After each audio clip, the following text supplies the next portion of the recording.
Day 15 of Ramadan, Alhamdulillahi Rabbil Alameen.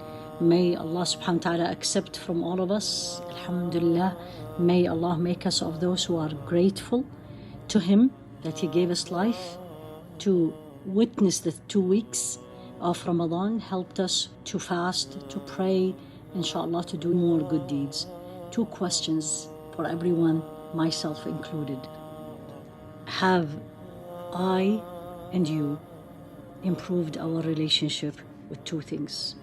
The book of Allah subhanahu wa ta'ala and Him subhanahu. We are in the middle of the month. It's time to reflect and think, how did I do with His book?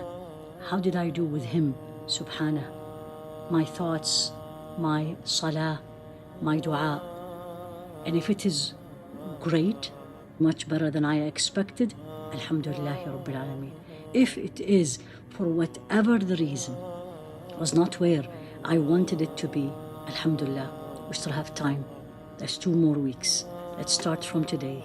Let's ask Him, beg Him to bring us closer to Him, Ya Allah, to accept from us, Ya Allah, to make us from among those who put Him as a priority in our life, to do everything to please Him, and to bring us closer and closer and closer.